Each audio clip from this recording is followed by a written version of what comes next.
খানা খায়, একে অপরের সাথে মুহাব্বত বাড়ে, বলুন সুবহানাল্লাহ। এবং আরেকটা সিস্টেম করে দেওয়া হয়েছে, 5 ওয়াক্ত নামাজের ভিতরে গরিব এবং ধনী হোক, গরিব হোক ধনী হোক, মাসারা কামলা হোক, ছোট হোক বড় হোক, মসজিদের ভিতরে ইসলামের কানুন হইল সবাই একসাথে দাঁড়ায়, কথা বলুন ঠিক কিনা? সমাজের মানুষ যখন একসাথে জুমার নামাজ, একসাথে মাগরিবের নামাজ, ফজরের নামাজ, 5 ওয়াক্ত সালাত কায়েম করা হয় কাঁধের সাথে কাঁধ মিলায়, ওই টাইমে কি হয়? আল্লাহর দয়া হয়, রহমত বর্ষিত হয়। তখন ওই সমাজবাসীরা একসাথে যারা জামাতে নামাজ আদায় করলো, মনের ভিতরে কোনো হিংসা কিনা থাকলে ওই জামাতে নামাজ আদায় করলো কাঁধের সাথে কাঁধ মিলায়, এক লাইনে দাঁড়ায়, ধীরে ধীরে হিংসা কিনা দূর হয়ে যায়।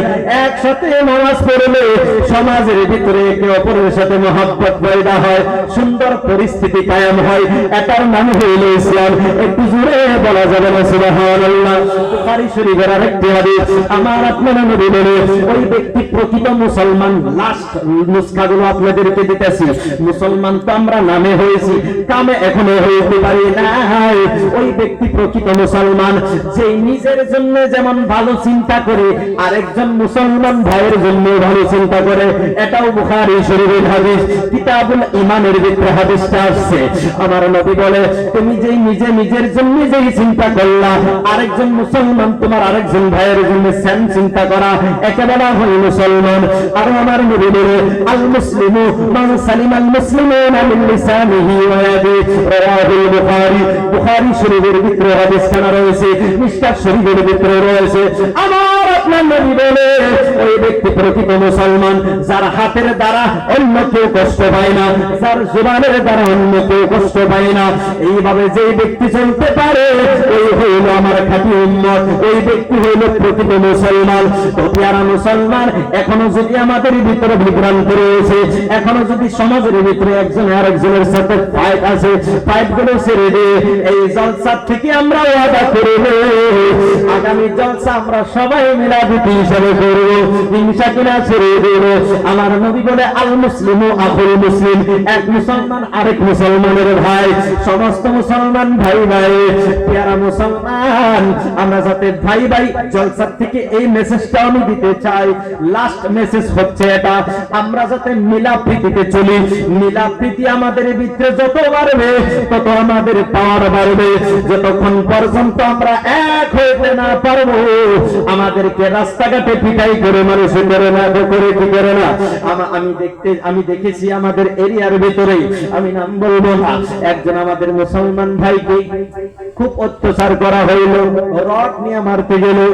আমি একজন জনাব মানুষ হয়ে ফিরাইতে গেলাম, আমাদের অনেক কয়েকজন মুসলমান যুবক ছিল, তারা ফিরাইতে গেল না।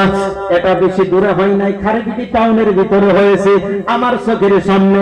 আমি ভাবলাম মুসলমানের পরিচয় এটা না, এক মুসলমান মার খায় আর 10 জন মুসলমান সিগারেট টানে, সিগারেট খায়, রজনী খায়, পান খায়, গপ্প মজায় একসাথে। আরেকজন মুসলমান মুরব্বীর উপরে হাত উঠাইল। আমার যুবক ভাই মুসলমান আজ বাড়লো না, তার সাহারা নিল না, এটার নাম মুসলমান না, যারা মুসলমান। মুসলমান তাকে বলে, একজন মুসলমান কষ্ট পাইছে, আপনি তার কষ্টের দিলের ভিতরে আপনি কষ্ট পাওয়া লাগবে, একে বলা হয় মুসলমান। ফিলিস্তিনের ভিতরে মুসলমান কষ্ট করছে, এইদিকে আমাদের অন্তরে দুঃখ পাই কি পাই না। ফিলিস্তিনের শিশু বাচ্চারা মারা গিয়েছে, আমরা নিউজের ভিতরে দেখে মন কান্দিছে না নাই? মন যে কান্দিল, কান্না করলো, এটার নামই হইল ঈমান, এটাকে বলা হয় মুসলমান। মুসলমান এক হওয়ার দরকার। একের সাথে সাথে কি করার দরকার? আমাদের মুসলমান সমাজে শিক্ষার কমি আছে, শিক্ষা ইম্পর্টেন্ট। আমাদের প্রত্যেক ঘরে ঘরে যে মৌলানা বানান লাগবে এটা কথা না, সমাজের ভিতরে 5 জন আলিম হইলেই কাফি। কিন্তু প্রত্যেকটা মুসলমানের অতটুক ইলমের প্রয়োজন আছে। আরেকটা মুসলমানের ইলম শিখা ফরজ ততটুক যতটুক প্রয়োজনীয়। কমসে কম দেখে দেখে শুদ্ধ করে কোরআন শরীফ পড়তে শিখতে হবে প্রত্যেকটা মুসলমান। হালাল হারাম বেছে খাইতে হবে, এতটুক আরবিক শিক্ষা দিয়ে আপনার সন্তানকে ভালো মেধাবী সন্তান, কাউকে ডক্টরি লাইনে পড়ান, কাউকে ইঞ্জিনিয়ারিং পড়ান, কাউকে LLB তে পড়ান, অ্যাডভোকেটের আমাদের প্রয়োজন আছে, কাউকে জজ বানান, কাউকে UPSC তে আপনি চেষ্টা করেন, আইপিএস অফিসার বানান, কাউকে আর্মিতে যোগ দেন, কাউকে পুলিশে দেন, কাউকে ডক্টর বানান, এক এক দিকে এক এক ডিপার্টমেন্টে আমাদের মুসলমান যুবকের প্রয়োজন আছে না নাই বলুন? আমরা আমিনরা এটা সতর্ক থাকতে হবে। আরেকটা জলসার ভিতরে কোরআন হাদিসের ওয়াজের সাথে শিক্ষার কথাটা বলাটা বর্তমান সময়ে লাজিম জরুরি কথা বলুন, ঠিক কিনা? শিক্ষা না থাকলে আমরা মুসলমান নিচের দিকেই যাইতে থাকবো। আমাদেরকে কেউ দাম দেবে না, আমাদেরকে কেউ মানবে না, আমাদেরকে রাস্তাঘাটে মারি ফেলতে হবে। আমাদের দুনিয়ার শিক্ষার সাথে কোরআনের শিক্ষাটা মক্তবে ক্লিয়ার করাই নিন। ক্লাস 5 পাইতে পাইতে কোরআন ক্লিয়ার হয়ে যাবে মক্তবে, কারণ মক্তবে ভালো হুজুর রাখতে হবে। হুজুরের দরমাহা দিতে চিমরানি করা যাবে না। যদি হুজুরের দরমাহা ঠিক দেন, ভালো হুজুর শুদ্ধ সহিত পড়ানোওয়ালা হুজুর হইলে তার দরমাহা একটু বেশি হয়, কথা বলেন ঠিক কিনা? ভালো বাগুনের দাম বেশি, পোকা আলা বাগুনের দাম কম, কথা বলেন ঠিক কিনা? যদি আপনার সন্তানকে কোরআন শুদ্ধ করে পড়াইতে চান, 100 জায়গায় মাসে 200 দিয়া শুদ্ধ হুজুর দিয়া পড়ান। ক্লাস 5 পাইতে পাইতে আপনার সন্তান কোরআন সহিভাবে শিখে ফেলবে। তারপরে আপনার সন্তানকে জেনারেল লাইনে পড়াইতে থাকেন, বড় র্যাঙ্কের মানুষ বানান, ইউনিভার্সিটিতে পৌঁছান, প্রফেসর বানান, ডক্টর বানান, উকিল বানান, হাকিম বানান, জজ বানান, ব্যারিস্টার বানান।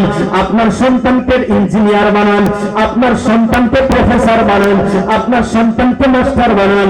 আর একটা দিকেই আপনার সন্তানকে আর্মি বানান, আপনার সন্তানকে পুলিশ বানান। আর একটা দিকেই আমাদের দরকার আছে নাই? যদি আমাদের এগুলোতে আমরা এগিয়ে যাই, খোদার কসম মুসলমানের অস্তিত্ব থাকবে। এটা হিন্দুস্তানের মুসলমান আমরা হইলাম, ওলি আউলিয়ার প্রোডাকশন মুসলমান। খাজা গরিব নওয়াজ আজমির রাদিয়াল্লাহু তাআলা আনহু রাষ্ট্রের মুসলমান হইলাম আমরা, ভারতের মুসলমান, কথা বলুন ঠিক কিনা? আমাদেরকে সাহারা দিতেছে একমাত্র খাজা গরিব নওয়াজ, হুজুর আলা হযরত হুজুর খাজা বাহাউদ্দিন, হুজুর মুজাদ্দিদ আল ফিসানি, উবাইদুল্লাহ শাহ বুখারী আমাদেরকে সাহারা দেন। হুজুর আলা হযরত রাহমাতুল্লাহ আলাইহি আমাদেরকে সাহারা দিতেছে। বাবা সৈয়দ রহমান আল কাদরি আল হুসি আমাদেরকে সাহারা দিতেছেন। বাবা আব্দুল গনি রাহমাতুল্লাহ আলাইহি ওলি আউলিয়ার দমে আমরা জিন্দা আছি, কথা বলুন ঠিক কিনা? তা না হইলে আমাদের ঘর কবে মক্কায় দিতে, কথা বলুন ঠিক কিনা? সাহেবাতে হাত কে লুৎফ করম সে हम भी जिंदा है बोलिए किदम से, साहिबत हाथ के लुत्फ करम से हम भी जिंदा है बोलिए किदम से। तीरे दुश्मन चलाते रहे हैं, हम भी सीना पढ़ाते रहेंगे।